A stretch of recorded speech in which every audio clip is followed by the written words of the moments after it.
Lo que vamos a aprender ahora requiere de parte de usted que yo le pido un favor, que evite distraerse, levantarse, porque vamos a ir con varios textos de la Biblia alrededor de entender un suceso y sus acontecimientos y su propósito hacia nosotros. En el segundo libro de Samuel, capítulo 15, quisiera iniciarlo. Historia larga. David tiene ya algunos años de reinar. David para mí, está en una etapa de tranquilidad, una etapa donde ya lo logró. Y esto es bien importante. Hablando de otra cosa, yo le tengo mucho cuidado a esos momentos donde ya se logró algo, porque encuentro más crisis ahí que cuando no se ha logrado. Conozco no una, como 4 iglesias que cuando Dios les ha permitido trabajar, construir, lograr, ahí están todos, pero media vez lo logran, para abajo. Conozco proyectos donde decimos vamos a alcanzar esto, lo alcanzan y de ahí cada quien para su lado. Por eso uno en su liderazgo, donde usted trabaja, siempre tiene que pensar en el día siguiente del logro alcanzado, porque si no piensa en eso, sentiría como que ya estuvo, ya cumplió una misión y entonces no hay razón por qué luchar. David está en una etapa así. Sin embargo, la narrativa del capítulo 15 nos lleva del versículo 1 en adelante a tratar de entender qué está pasando. Aconteció después de esto que Absalón se hizo de carros y caballos y 50 hombres que corriesen delante de él. Y se levantaba Absalón de mañana y se ponía a un lado del camino junto a la puerta. Y a cualquiera que tenía pleito y venía al rey a juicio, Absalón le llamaba y le decía: ¿de qué ciudad eres? Y él respondía: tu siervo es de una de las tribus de Israel. Entonces Absalón le decía: mira, tus palabras son buenas y justas, mas no tienes quien te oiga de parte del rey. Y decía Absalón: ¿quién me pusiera por juez en la tierra para que viniesen a mí todos los que tienen pleito o negocio, que yo les haría justicia?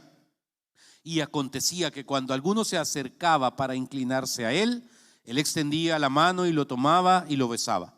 De esta manera hacía con todos los israelitas que venían al rey a juicio, y así robaba a Absalón el corazón de los de Israel.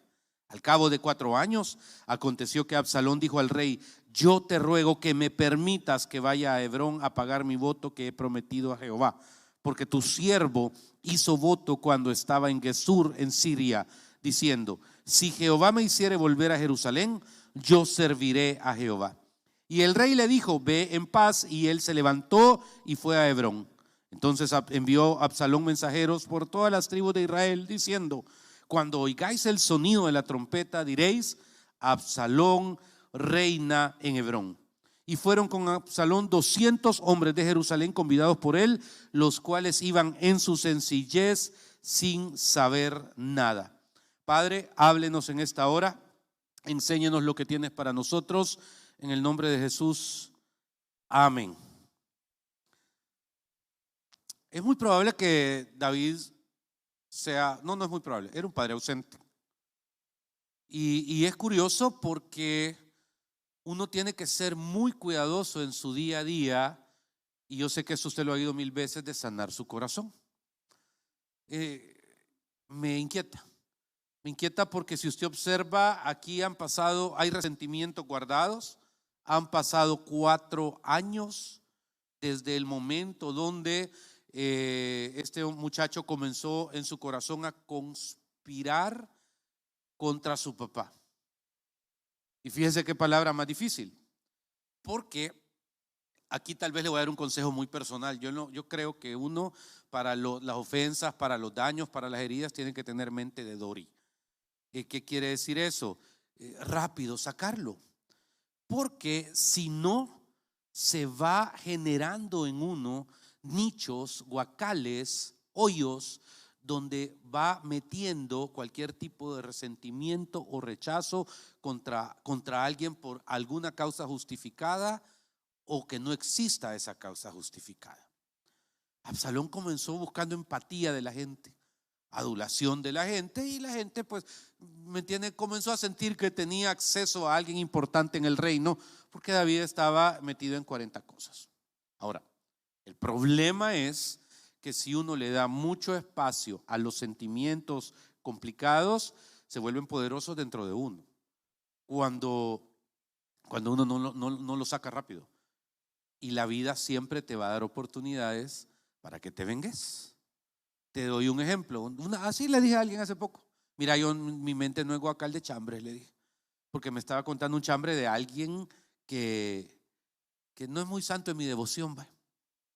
Pero si yo le presto el espacio para oír lo que me tiene que decir de esa persona, que probablemente no me cae muy bien, lo que estoy haciendo es alimentando mi carne, porque estoy teniendo satisfacción de que estoy oyendo algo que significa un buen chambre. Ahí si se los contara a ustedes, pero de repente es como no, porque si alimento mi carne con algo que contradice a mi espíritu, lo que va a pasar es que se va a ir volviendo poderoso dentro de mí, y la vida y el tiempo me va a dar la oportunidad de ejecutar algo contra esa persona, y probablemente no me sienta bien como para no hacerlo.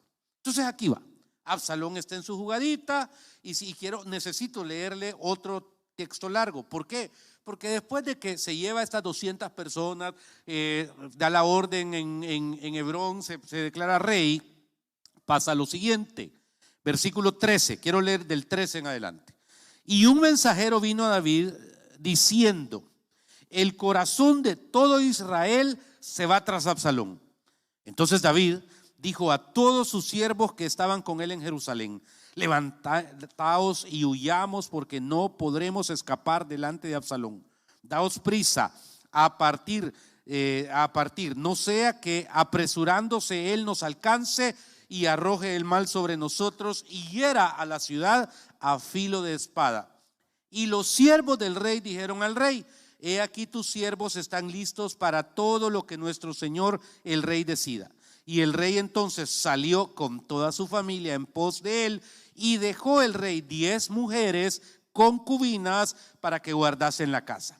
Salió pues el rey con todo el pueblo que le seguía, y se detuvieron en un lugar distante.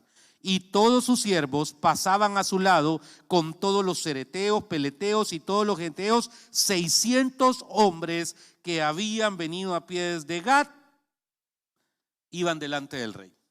Segunda enseñanza. ¿Qué hace que un hombre tan guerrero como David, este era de armas tomar, ¿ok? Después de golpear preguntaba quién había sido? Pero ¿qué hace que un hombre tan guerrero le dan una mala noticia y sale huyendo? Y se va con 600 hombres. Y me está diciendo el mismo texto que Absalón se fue con 200 hombres engañados. En cualquier lógica, la personalidad de David: ¿quién quiere venir en contra mía? Ajá, vos, pácatela, y ahí va con todo. Sin embargo, tengo dos lecturas que tal vez quiero compartir. La primera es que algo que observo que cuando quedamos sin movimiento, ¿cómo se llama? Cuando nos quedamos estáticos en una situación, es algo que se le llama en la doctrina espíritu de temor. El espíritu de temor es esa sensación de que hay algo inesperado en nuestra vida y que de repente nos captura, y cuando menos sentimos no nos permite funcionar bien. Lo he visto varias veces, lo he sufrido unas cuantas veces, y creo que es bien importante identificar. Le voy a dar un ejemplo. Si de repente usted tiene el trabajo de su vida y mañana le dicen: ya no te quiero, ya no me interesan tus servicios, tenés un contrato, te lo cancelan. Yo he escuchado gente que me dice: pastor, me acaban de despedir, yo ya me quiero ir de este país, quiero vender todo y quiero irme, porque de repente es como que le entra una crisis por una situación. Mi consejo es: tranquilo, como que fue Florentino Pérez, yo lo sé, pero tranquilo. O sea, en serio, usted tiene que saber dominar la mala noticia. Usted tiene que saber dominar el problema. Y lo primero es no salir huyendo. Lo primero es permanecer. Usted dentro de 24, 48, 72, 100 horas lo va a ver distinto.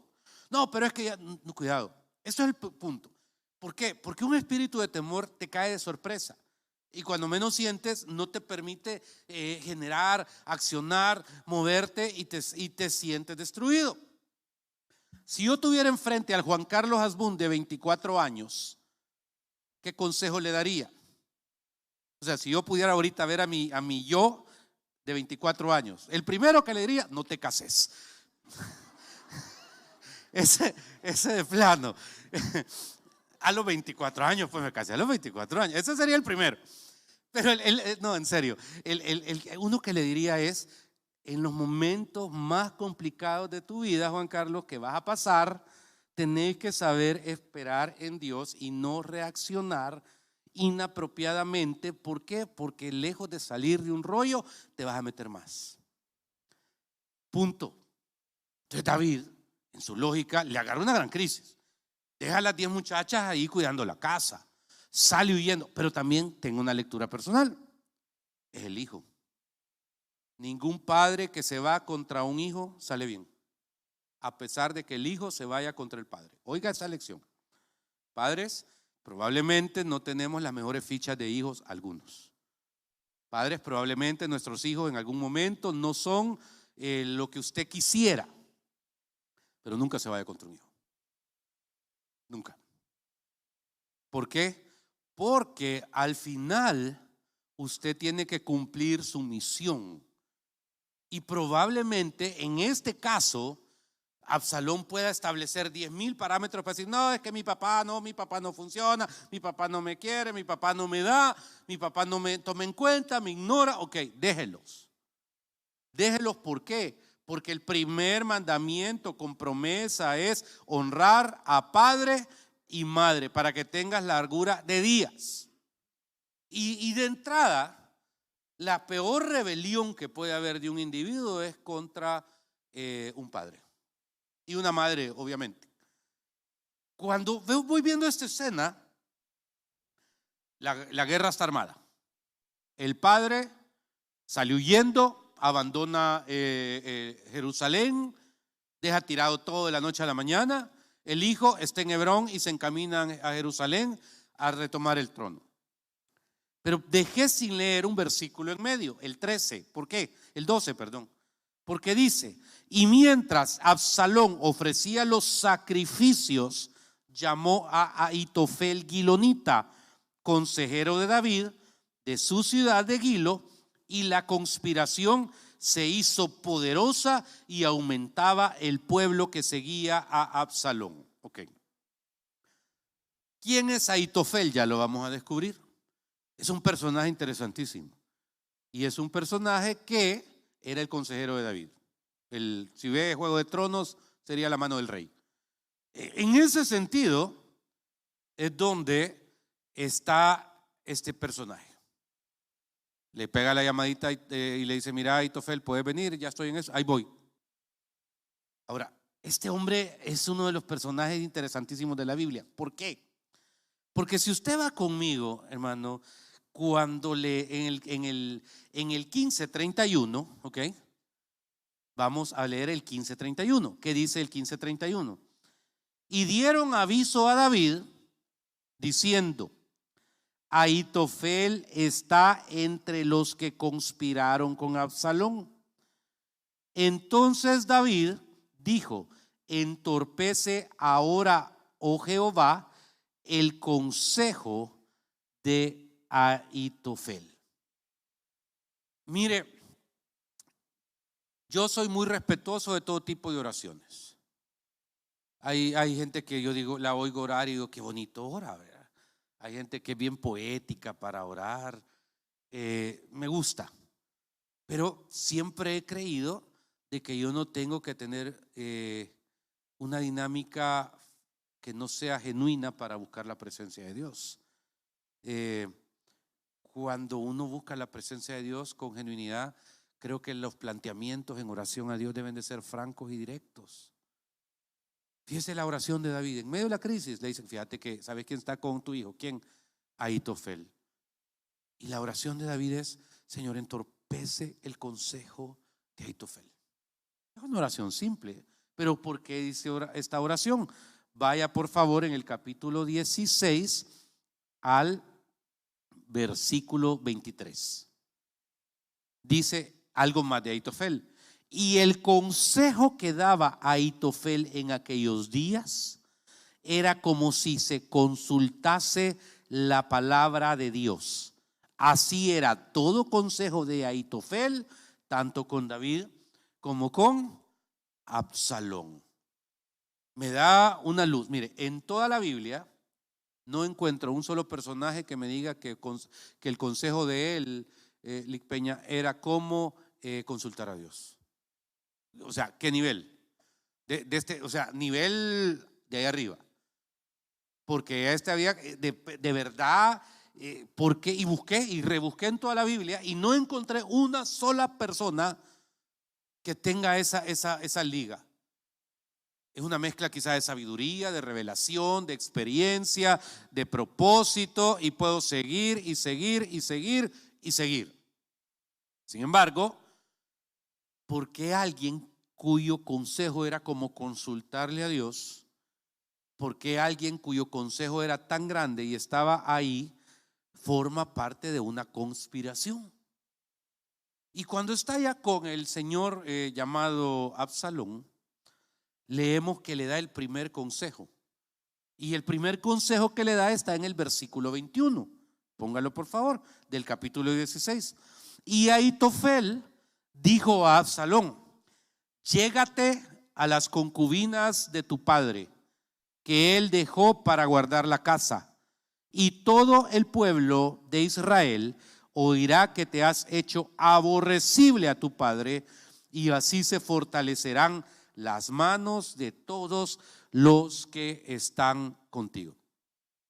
Esto no es el consejo que yo espero de un hombre, que consultarle a él es como consultar a Dios, pero está dando un golpe de poder y de fuerza interesante, porque le dice: mira, ¿sabes el primer consejo que te voy a dar? ¿Cuántas mujeres dejó tu papá ahí en la casa? 10. Ok, llégate allá, andate a la plaza, ahí tenés intimidad con ellas, y ahí toda la gente se va a dar cuenta de que te volviste aborrecible a tu papá. En primer lugar, porque la ley condena esto. O sea, la ley prohíbe a un hijo meterse con la pareja de su padre. Y entonces ahí viene a hacer algo, ya, que está estableciéndose él más allá de cualquier cosa. Pero si seguimos tratando de indagar alrededor de esta narrativa, también vamos encontrando algunas luces en cuanto a algo. Porque si usted lee conmigo, por favor, y se va conmigo a otro versículo que quiero que lea, en el capítulo 23, tratamos de entender por qué este hombre tiene una decisión tan drástica. ¿Qué pasó en su vida? En el capítulo 23, versículo número, creo que es el 23, permítame. En el 23, si mal no recuerdo, ¿cuál es? 34. Lo que usted está leyendo es la genealogía de los valientes de David. ¿Quiénes son los valientes de David? Todos los hombres que cuando David no era rey, andaban con él. Lo defendieron, pelearon por él, arriesgaron su vida, aguantaron hambre. Y cuando llegó David a ser rey, casi a todos los puso de ministros, de consejeros, les entregó territorios para que los administraran, etc. Pero cuando veo la genealogía, ponga por favor el versículo 34, dice: Elifelet, hijo de Asbai, hijo de Maaca, y otro es Eliam, hijo de Ahitofel Gilonita. Entonces aquí aprendemos algo más. Ahitofel fue valiente de David y su hijo Eliam también fue valiente de David. Pero hay algo que vuelve complicada esta historia, porque si se va a un momento muy difícil en la vida de David, que está en el capítulo número 11, específico, ahí dejémoslo en el 11, es aquel día donde David se levanta a las 5 de la tarde, ve a la muchacha que está bañándose allá afuera, que ya se lo he dicho, mi teoría es que él la vio y ella lo vio. Ahí no apedremos a ninguno. Yo me he ido a parar allá en Jerusalén, en la citadel de David, donde teóricamente debió haber estado el lugar donde Betsabé estaba bañando, y me he ido a parar en la parte alta de ese mismo lugar, donde se asume que por esa zona David estaba viendo. Y ahí nadie puede decir no me fijé. Los dos estaban, hola, y el otro, hola, ¿verdad? Ahí no pueden pasar de inocentes. Pero en ese proceso, ¿cómo se llama el hijo de Ahitofel? Eliam, repítalo. ¿Cómo se llama el hijo de Ahitofel? Ok.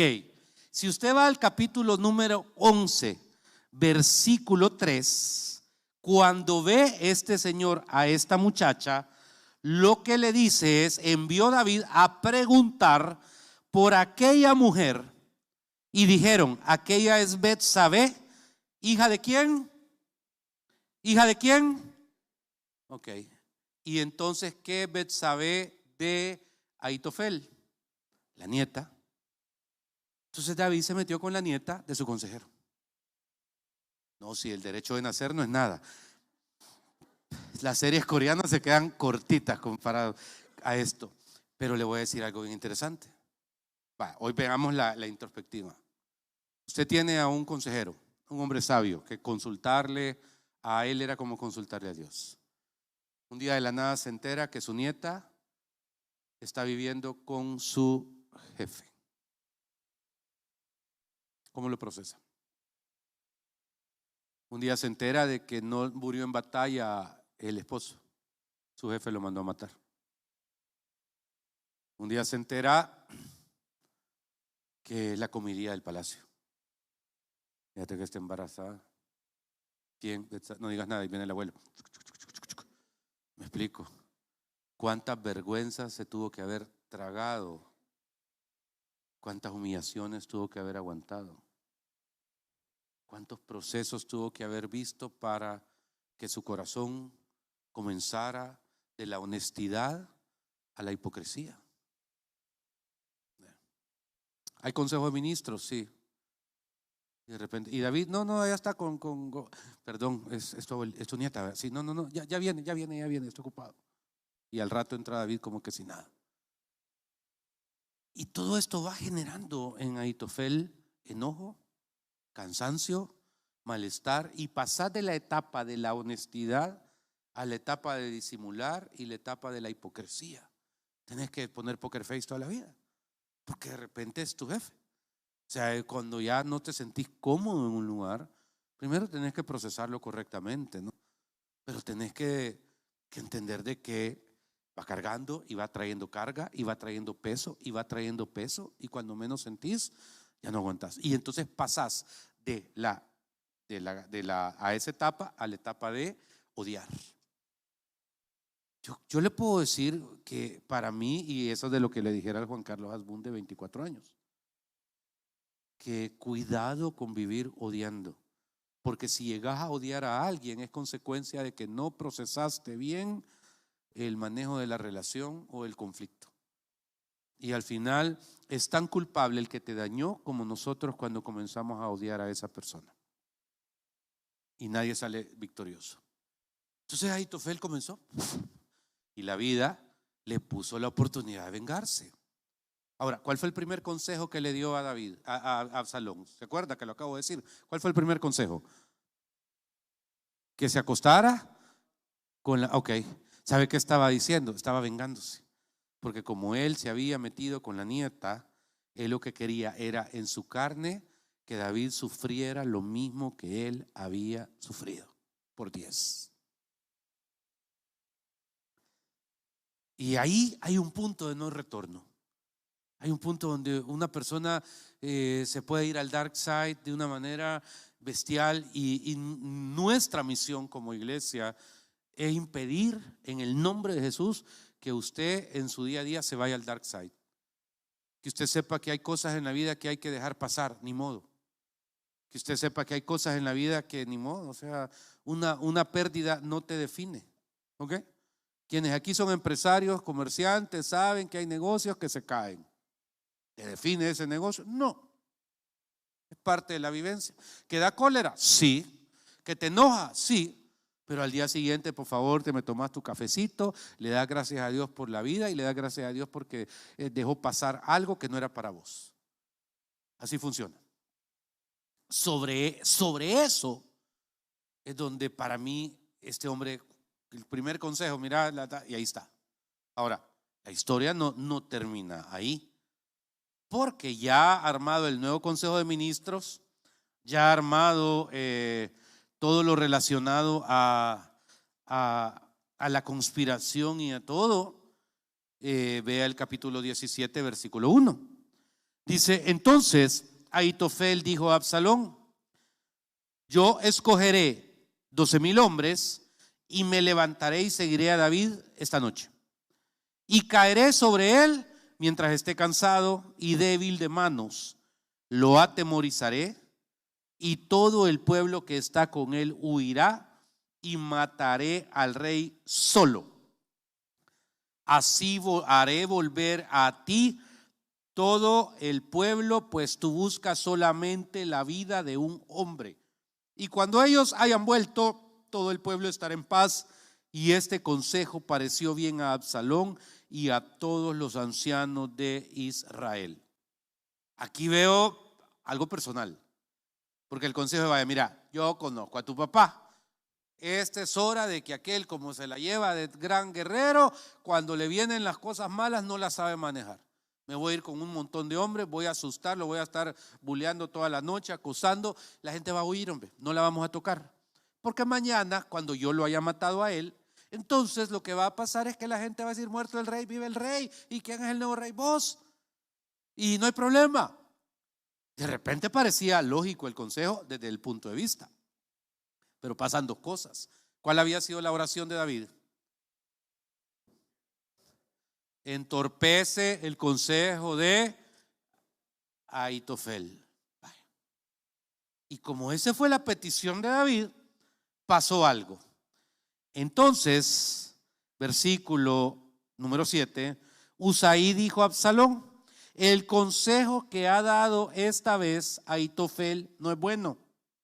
Y añadió Usaí, tú sabes que tu padre y los suyos son hombres valientes, que están con amargura de ánimo, como la osa en el campo que le han quitado a sus cachorros.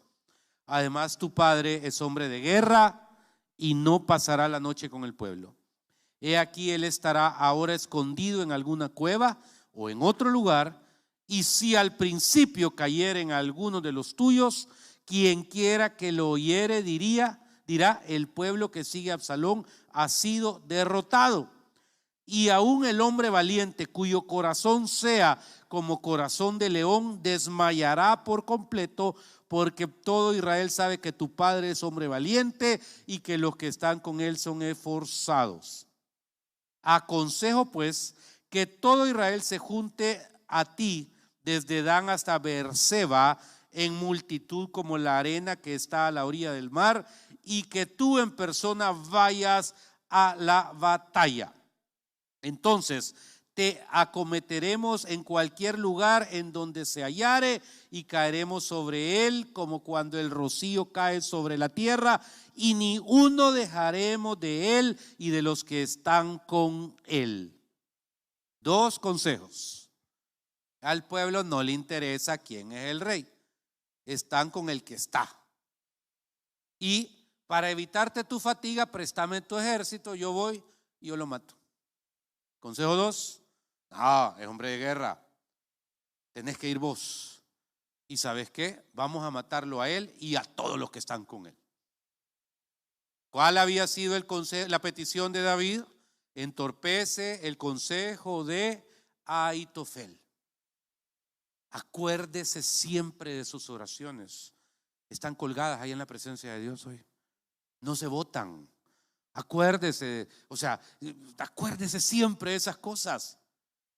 Y entonces, después de oír a los dos consejeros, entonces dice el versículo 14, Entonces Absalón y todos los de Israel dijeron: el consejo de Usaí arquita es mejor que el consejo de Ahitofel, porque Jehová, este es poderoso, ya había ordenado que el acertado consejo de Ahitofel se frustrara para que Jehová hiciese venir el mal sobre Absalón. Unas veces no se da cuenta de Dios obrando, y usted tiene que ser un provocador siempre de las cosas espirituales. Usted se ha puesto a pensar: ¿por qué está oyendo esto? Usted, porque no nos llevemos de mieles ni de dulzura. Todos tenemos un poquito de David, un poco de Absalón y un poco de Ahitofel. El que me venga a decir a mí que es puro como la, ¿verdad? Allá en otro lado probablemente, aquí no. Pero sé que estás luchando, y eso yo lo admiro. Sé que estás esforzándote por regarla menos. Sé que estás esforzándote por creerle a Dios, no en la iglesia, allá el martes, el miércoles, el jueves, el viernes, en las cosas en las que tú estás batallando. Y eso yo lo aplaudo y lo admiro. Y le pido a Dios que te dé la victoria. Amén. Que te dé la victoria. Le pido a Dios que aparte de ti, ¿quién te contamina? Le pido a Dios que te dé a ti más sabiduría para las decisiones que tenés que tomar. Le pido a Dios que te saque adelante a pesar de tus errores, porque al final Dios perdona y los hombres reclaman. Dios no reclama: te voy a sacar de esta, pero vos fíjate que mira, Juan Carlos, esta es la 7ª vez, ya te saqué 6. Así, no. Dios perdona y perdona. Los hombres somos los reclamadores, pero Dios no. Y entonces dejemos de jugar nosotros el rol de Dios, o de juez, perdón, porque si ocupáramos el otro rol, perdonaríamos y punto. Sobre estos principios es donde se van estableciendo 2 o 3 parámetros que es necesario revisar. Y finalmente, cuando usted encuentra la enseñanza en este punto, es donde donde pasa algo. ¿Por qué?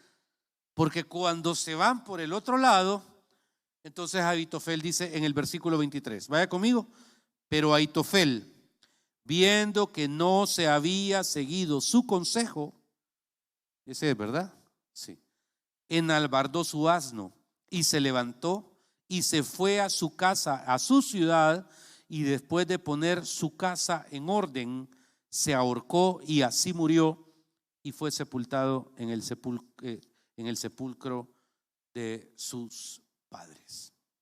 Es una tragedia. Es una tragedia porque excusas, razones, todos tenemos para caminar de espaldas a Dios. Pero creo de todo corazón que entre más rápido usted se sacuda cualquier resentimiento, más sano va a vivir. Porque la vida siempre le va a poner oportunidades para que usted reniegue, para que usted haga lo incorrecto. Y no se vale, nunca. Yo a veces pienso que ¿qué tipo? O sea, hasta en su última decisión, porque si me dice que puso en orden su casa, es porque fue a revisar que los seguros de vida estuvieran pagados, es porque fue a revisar las cuentas. ¿Me explico? O sea, no es porque dijo, bueno, ok, está pagado esto, sí, la casa tiene seguro de ta. O sea, arregló todo y entonces se murió. Pero no deja de ser una tragedia. ¿Por qué quiero finalizar esto con ustedes? Porque sí siento de todo corazón de que entre el Ahitofel, o sea, si nos ponemos como Ahitofel, es probable que los David alrededor de nuestra vida nos fallen. Pero eso no justifica de todo corazón que nosotros nos llenemos de odio. Es probable. ¿Quién es el villano en esta historia? Si usted me pregunta, ¿quién es el villano? ¿Alguien que se la quiere jugar? Un Big Mac, al que me diga quién es el villano. Bueno, no es hora de Big Mac todavía, ¿verdad? Un muffin. Antes les decían, fea, pero ¿quién es el villano de esta historia? David. ¿Por qué? Porque él fue el causante de una tragedia hacia su hijo, hacia su, ¿verdad?, etcétera. ¿Y cuántos de esos nos podemos encontrar en la vida, vos y yo? montones.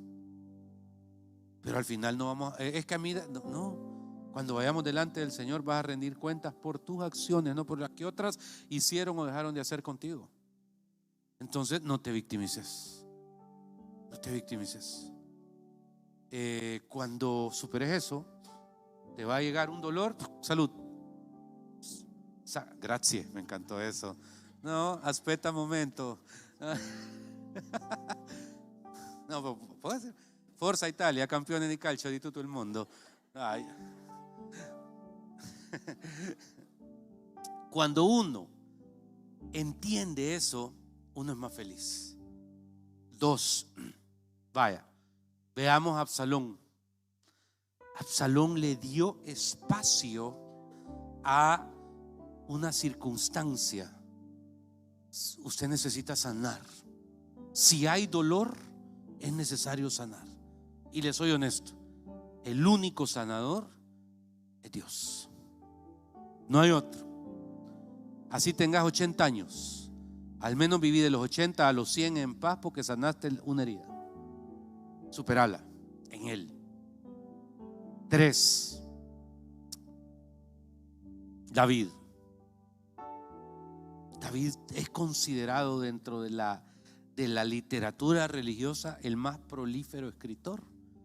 65, 66 capítulos de la Biblia hablan exclusivamente de él y nos cuentan su historia desde cualquier ángulo. Y siempre he encontrado de que aún él sabía una cosa, que la presencia de Dios y la gracia eran para él siempre. Mire, cuando usted está en una crisis existencial, la gente, yo no sé por qué anda buscando escapes en otros lados. No, hombre, escapes en Dios. Agárrelo al revés, o sea, véngase para acá. Véngase para acá. Todos tenemos en nuestra psiquis a dónde agarrar. Hoy los jóvenes no es que sean tan geográficos, sino que en su tecnología se meten más. Pero yo siempre te digo, mire, el lugar donde debes de huir en tu debilidad es aquí, porque aquí nadie te va a apedrear. Aquí no vas el Señor te va a abrazar y estoy seguro que el amor de Dios sana más, cura más, libera más, perdona más, restaura más que cualquier otra cosa en la vida.